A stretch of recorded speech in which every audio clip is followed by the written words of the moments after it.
Bonjour, je m'appelle Philippe Moreau, je suis professeur en hématologie clinique au CHU de Nantes.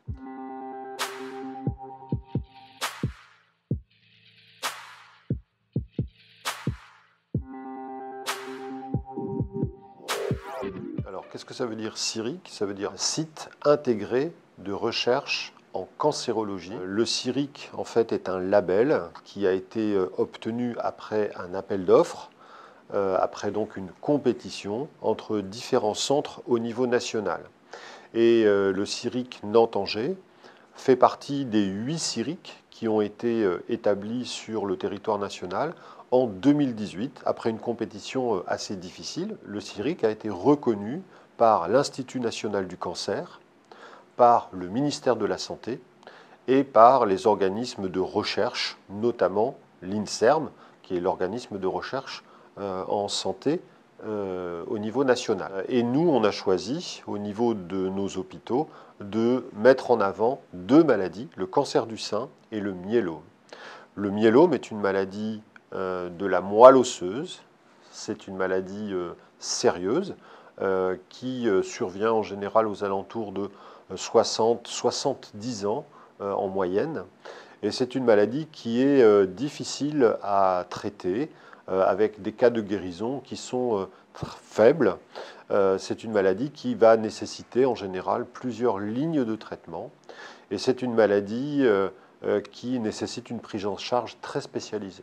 On est expert dans cette maladie au CHU de Nantes depuis de nombreuses années et on essaye de développer de nouveaux médicaments, on essaye de développer de nouvelles approches thérapeutiques.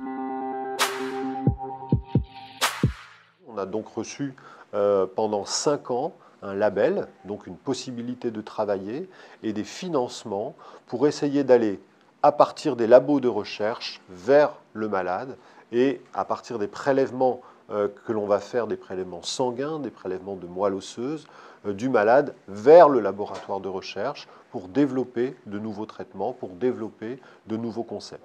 Le CIRIC est une entité qui est très large et qui regroupe beaucoup d'acteurs.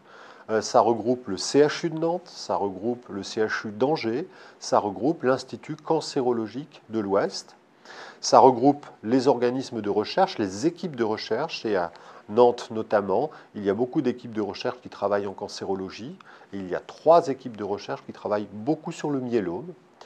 Et ça inclut également les associations de patients, l'association Europadonna pour les malades porteurs de cancer du sein et l'association AF3M qui fait partie intégrante du CIRIC et qui va être informée de ce que l'on fait dans le CIRIC et qui va aussi écouter les résultats, qui fait partie du conseil d'administration en fait du CIRIC.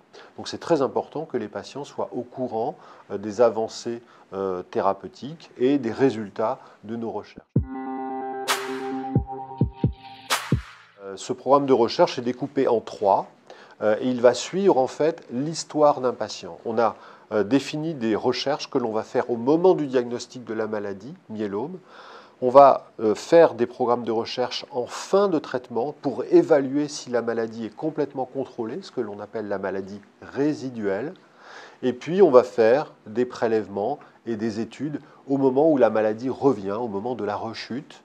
Et donc nos 3 programmes de recherche, un programme est totalement dédié à l'imagerie et aux techniques de médecine nucléaire.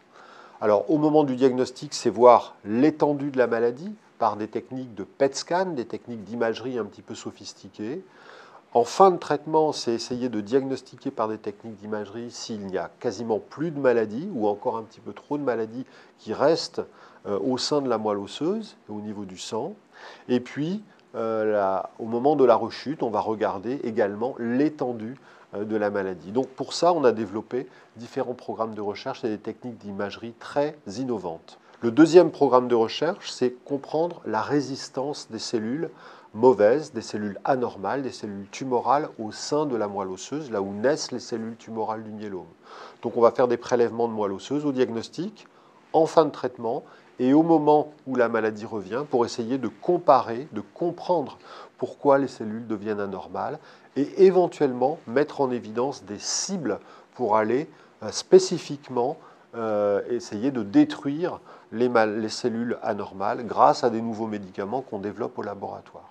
Et le troisième programme de recherche est un programme qui est plus orienté sur les sciences humaines et sociales.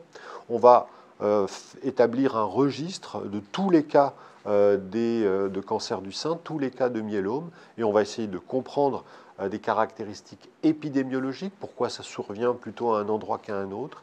Et puis dans ce programme-là, notamment pour le cancer du sein, pas tellement pour le myélome, on va essayer de comprendre et d'anticiper, de savoir pourquoi certains patients vont pouvoir retourner au travail en fin de traitement ou ne pourront pas retourner au travail. Est-ce que c'est à cause de l'étendue de la maladie, de l'agressivité des traitements, de conditions sociales qui empêchent les patients de pouvoir retravailler? Donc ce programme très important, global, va nous permettre en fait d'avoir des avancées importantes à notre avis, à la fois pour la compréhension de la maladie, et vous voyez qu'il y a des interactions fortes entre les médecins cliniciens qui prennent en charge les malades et les médecins chercheurs qui, au laboratoire, travaillent sur des prélèvements de patients ou travaillent sur des techniques d'imagerie sophistiquées.